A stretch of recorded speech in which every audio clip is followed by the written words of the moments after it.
안녕하세요. 즐거운 책방입니다. 네, 오늘 소개해드릴 책은요, 화에 관한 책이에요. 화내는 당신에게, 네, SBS 스페셜로 방송되었던 내용을 책으로 엮은 건데요.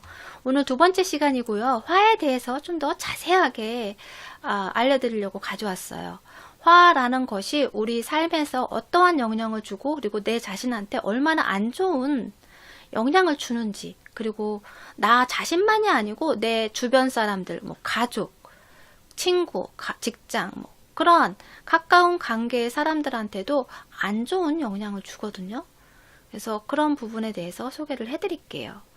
인간은 원래 자기 중심적인 그런 존재이다 보니까 자기에게 유리하지 않은 상황이 생겼을 때 화가 나고 분노가 일어난다고 해요. 그럴 수밖에 없다고 해요. 왜냐하면 자기 자신을 보호하기 위해서.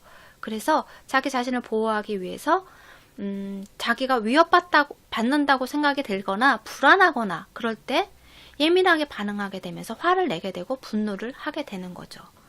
그래서 우리가 상대방을 잘 배려할 줄 알고 상대방 입장을 생각할 줄 아는 그런 마음의 여유가 있으면 그런 화 나는 일이 많이 줄어든다고 해요. 왜냐하면 상대방 입장을 생각할 줄 아는 그런 시각이 있고 마음의 여유가 있기 때문에. 그런데 그런 마음의 여유가 없고 그리고 내 마음이 불안정하면 사소한 문제에서도 아주 예민하게 반응하기 때문에 그렇기 때문에 그런 화들이 분출하게 되고 그리고 또 안 좋은 감정을 느끼게 되는 거죠. 그래서 내 마음을 좀 다스릴 줄 알고 그리고 내 내면을 들여다보는 그런 내 마음의 그런 변화나 감정들이 일어나는 것을 인지하는 그런 능력을 키우는 것도 참 중요하다는 생각을 해요. 이 책을 읽으면서. 그리고 화가 내 자신한테 어떤 영향을 주냐면요. 나를 위험에 빠뜨릴 수 있게 한다는 거예요. 분노를 느끼면 안전사고가 날 확률이 아주 높다고 해요. 왜냐하면 그런 안 좋은 그런 불안한 감정들, 분노가 있는 그런 감정들을 가지고 어떤 작업을 하거나 운전을 할 때 운전이나 작업을 할 때 그런 실수를 하게 되고 실수를 함으로 인해서 그 사고로 이어질 확률이 아주 높다는 거예요. 그래서 내 자신과 안전과 그리고 건강과 아주 중요한 밀접한 관계가 있는데 건강하고는 어떠한 영향이 있냐면요. 그런 분노나 화를 잘 내는 사람은 혈압이나 스트레스를 받았을 때 그 분비되는 아드레날린, 그 호르몬 수치 있죠. 그 호르몬 수치가 보통 화를 잘 안 내는 사람보다 훨씬 더 많이 상승한다고 해요. 그런데 그 수치가 뭐 화가 났을 때만 이렇게 상승한 것이 일시적으로 상승한 것이 아니고 항상 그렇게 상승되어 있다는 거죠. 화를 잘 내는 사람은 항상 아드레날린 호르몬 수치가 항상 높다는 거예요. 그게 문제라는 거죠. 여기 독일의 분노 감정 연구자이신 분이 연구를 하셨는데요. 분노가 어떻게 고혈압이나 심장병에 영향을 미치는지를 실험을 하셨대요. 그래서 그거에 대해서 소개를 해드릴게요. 화를 공격적으로 표출하는 사람이 그렇지 않은 사람보다 혈압이 더 많이 상승한다는 것으로 나왔다. 그리고 다른 연구에서는요. 심장마비나 협시증에 걸릴 가능성이 3배가 높다는 연구도 있다고 해요. 그래서 화를 잘 내는 사람이 보통 사람보다 사망률이 20%나 높다는 결과를 발표했어요. 그래서 평소 때 자주 화내는 사람 있죠? 그런 사람들이 일반적인 사람들보다 사망률이 빨리 사망할 수 있는 사망률이 훨씬 더 20%나 높다는 거예요. 그래서 그만큼 내 건강에 직접적으로 안 좋다는 거죠. 악 영향을 미친다는 거예요. 그래서 그런 부분에 대해서 잠깐 책 내용을 소개해 드릴게요. 화라는 것이 일시적으로 그런 뭐 타인에 의해서 외부적인 자극으로 인해서 그래서 화가 날 수밖에 없는 그때만 화가 나고 그리고 다시 사라지는 그런 것이냐? 그게 아니라는 거예요. 화도 중독된다고 해요. 놀랍죠? 자신에 대해서 내가 그런 화를 내는 그런 감정들이 있죠. 그게 내면 낼수록 자꾸 중독이 돼서 아주 사소한 거에도 예민하게 반응하면서 화를 내게 된다는 거죠. 그리고 전염성도 좋다고 해요. 어떻게 전염되냐면요.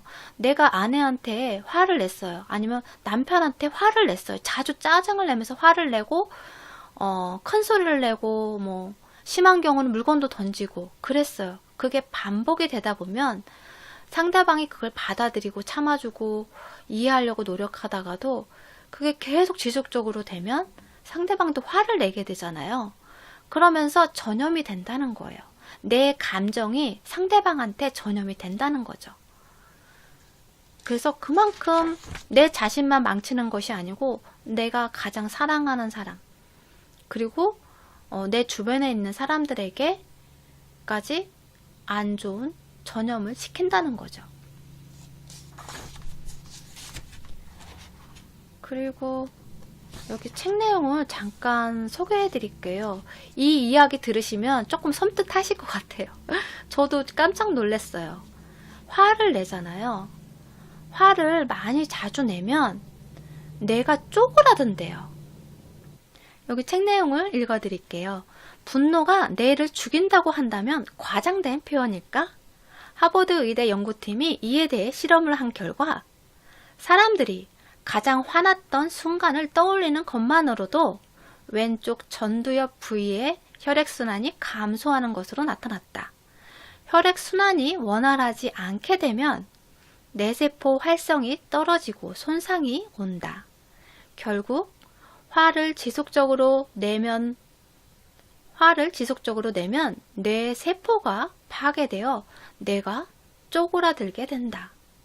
여기서 전두엽은 대뇌의 가장 앞쪽에 위치한 뇌의 영역으로 사고, 창조, 계획 수립, 반성과 자기성찰, 의사결정, 문제 해결, 정서 조절, 주의 집중과 같은 인간의 가장 고차원적인 정신 활동을 담당하기 때문에 이곳이 이상에 생기면 많은 문제가 발생한다. 네, 화를 낼 때만 그런 내가 쪼그라드는 것이 아니고요. 그 생각만으로, 그러놓고 화났을 때 그 감정, 그 생각만으로도 영향을 미친다는 거예요. 뇌에 영향을 미친다는 거죠. 그래서 안 좋은 생각, 안 좋은 감정을 생각하는 것도 안 좋다는 거예요. 그리고 또 어떤 것이 있냐면요. 화를 잘 느끼면 면역력이 떨어진다고 해요. 화를 자주 느끼고 잘 느끼면 면역력이 떨어진다고 해요. 왜 그럴까요? 책 내용을 소개를 해드릴게요. 화를 느끼는 순간 우리 몸에는 실질적인 변화가 일어난다. 그리고 이 변화는 인체를 병으로부터 취약한 상태로 만들기 때문에 화를 잘 느끼는 사람이 건강하지 못할 가능성이 높다.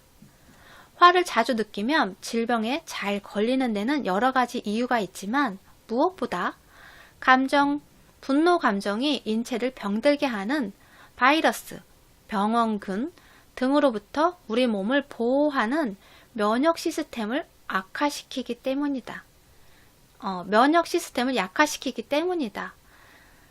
그러니까 이런 분노 감정이 그런 우리 몸을 보호하는 그런 바이러스나 그런 병원군, 그런 면역 체계, 그 시스템을 약화시키기 때문에 힘을 약하게 만들어 주기 때문에 그러면 면역력이 떨어지잖아, 자동적으로. 그러므로 인해서 외부에서 그런 세균이 나에게로 왔을 때, 들어와 침투했을 때 그것을 이겨낼 힘이 없어진다는 거죠. 그래서 쉽게 병에 걸리고, 그래서 쉽게 감기도 자주 걸리게 되고 그렇다는 거예요. 그리고 특히 중요한 게 그런 만성적인 분노 있죠. 이 만성적인 분노는 암세포를 죽이는 역할을 하는, 암세포 죽이는 그런 역할을 하는 그 면역세포가 있대요. 그 세포가 뭐냐면 NK 세포라는 것인데 그 세포의 기능을 약화시킨다고 해요. 분노가. 그래서 암에 걸릴 확률도 높아진다는 거죠. 화를 자주 내고 분노를 자주 느끼면 그런 만성적으로 오래 그런 것들이 지속이 된다면 암에 걸릴 확률도 아주 높아진다는 거예요. 그래서 그만큼 화가 우리 건강에, 내 삶에 안 좋은 영향을 미친다는 거죠.